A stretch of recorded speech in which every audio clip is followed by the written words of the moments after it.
Bonjour à tous, une petite vidéo pour parler de deux événements tragiques qui ont eu lieu depuis le début de l'année, puisqu'on a eu deux collègues qui sont décédés d'entreprises prestataires sur des opérations d'externalisation qui ont eu lieu sur SNCF Réseau.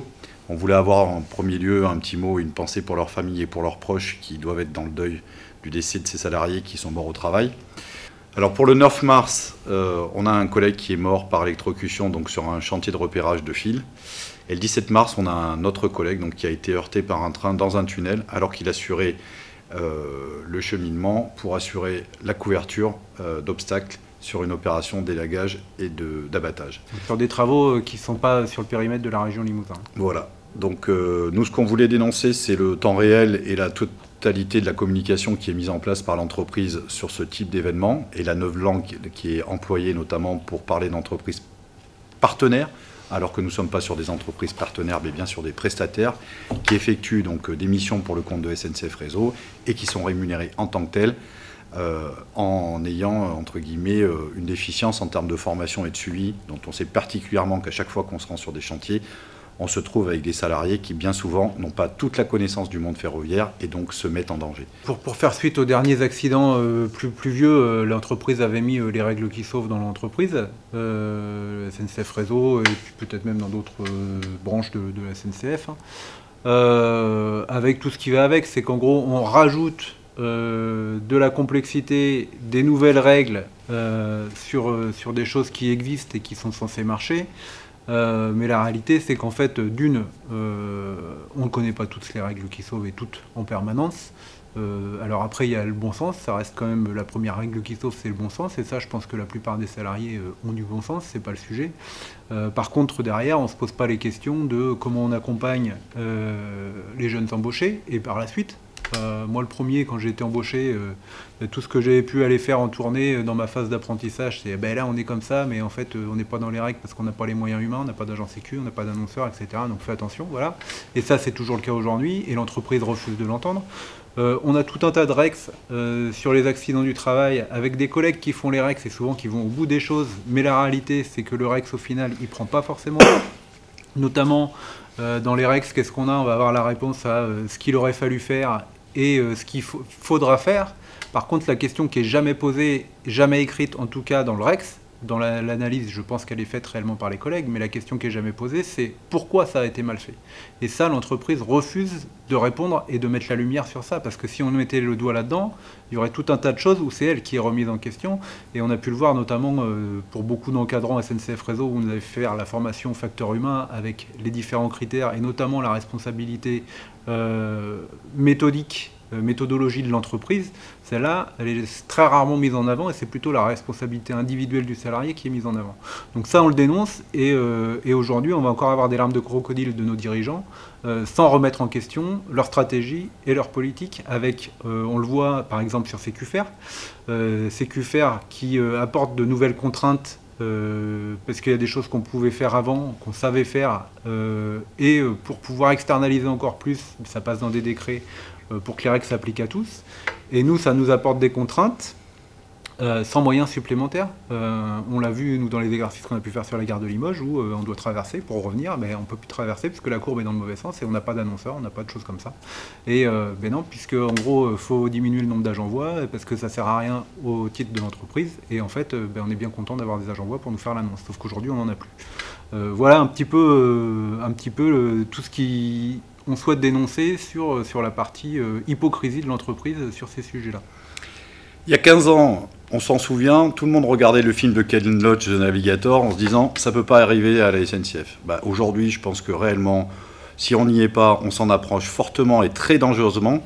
On est sur effectivement des règles d'externalisation qui font qu'on se retrouve avec des entreprises qui n'ont pas le degré de connaissance du risque ferroviaire et n'ont pas le degré de compétence du risque ferroviaire. Donc nous, ce qu'on demande, c'est qu'effectivement, il y ait la création d'un vrai statut du travailleur du rail avec les mêmes règles qui s'appliquent pour tout le monde, notamment en termes de sécurité du personnel. Ce qu'on souhaiterait, c'est aussi qu'il y ait une vraie remise en question de l'ingénierie de formation pour tous et sur tous les processus métiers, avec un suivi sécurité et des recyclages qui sont, comme on pouvait aller avoir à l'époque quand on avait des pôles régionaux de formation, quelque chose de primordial dans la formation de nos jeunes embauchés et dans la formation tout au long de la carrière. La remise en place de formateurs d'établissement et de correspondants métiers qui étaient, entre guillemets, les garants du suivi de la formation sécurité des nouveaux embauchés, et ça pour tous les salariés qui peuvent intervenir sur le réseau ferré, et qu'aujourd'hui, effectivement, on est plus prompt à supprimer sur l'autel des réorganisations transverses. Il faut remettre du sens au niveau du métier et la formation qui est un vrai pilier dans notre entreprise où on sait que les risques sont excessivement importants. Il faut qu'on retrouve un sens technique aussi sur nos métiers et éviter effectivement d'avoir de l'encadrement qui n'est pas le sens technique de ce métier-là et qui ne retrouve pas forcément dans le cœur de métier. Et en fait, ce qu'on demande aussi, c'est que globalement l'entreprise a voulu détruire les CHSCT en proximité. Il faut absolument les remettre pour pouvoir avoir un peu de justice et de justesse et de remise en place de certains processus en proximité avec des contrôles et des garde-fous qui permettent d'éviter, même si on ne sera jamais sur le risque zéro, en tout cas d'avoir un œil extérieur et loin de l'aspect hiérarchique sur ce type de travaux. Pour compléter un peu sur le sujet, quand même, il faut se rappeler que les CHSCT ont été supprimés par les lois Macron en 2016 ou 2015.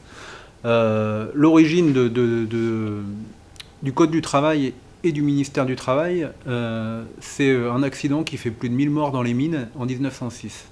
Depuis, en fait, les différents gouvernements ont voulu revenir là-dessus parce que ça coûte et puis derrière les patronats fait que dire nous on veut plus de souplesse et moins de restrictions, sauf que c'est des restrictions qui impactent derrière la vie de salariés.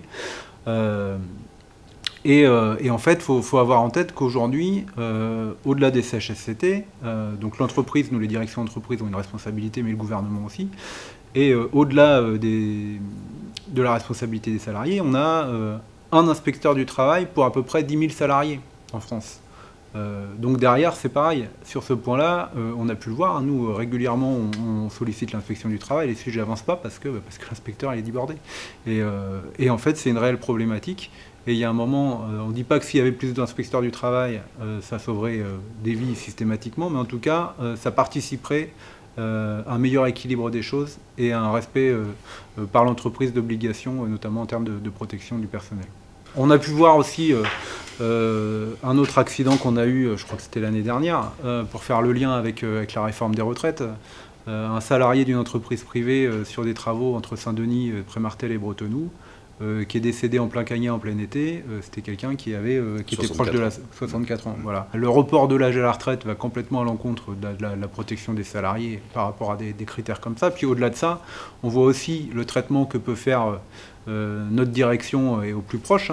On a des salariés qui se retrouvent cassés par le travail, qui ont subi des réorganisations ou quoi, et presque la seule issue, entre guillemets, que leur propose notre direction, c'est une rupture conventionnelle. Elle n'en veut plus. Et c'est des salariés qui ont bien moins de 60 ans.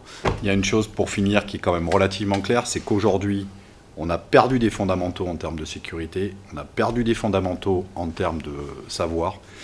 Il est important de revenir à des vrais processus et pas forcément à des logigrammes. Aujourd'hui, il y a besoin d'une vraie réflexion sur la totalité de l'ingénierie de formation et de sécurité. On a affaire à un monde et à un environnement qui est dangereux. On a affaire, comme l'a dit Benoît, à moins de moyens en proximité pour avoir un œil extérieur. On se retrouve avec des C2SCT qui sont des ersatz de CHSCT sans avoir les mêmes prérogatives, qui aujourd'hui sont sollicités excessivement de fois sur des inspections communes préalables aux quatre coins du territoire et où nous ne pouvons pas nous rendre tout simplement par manque de moyens. Il faut qu'on remette en place des vrais CHSCT en proximité avec un suivi. Il y avait quand même beaucoup moins d'accidents à cette période-là, de par les garde-fous qu'il y avait sur ce système.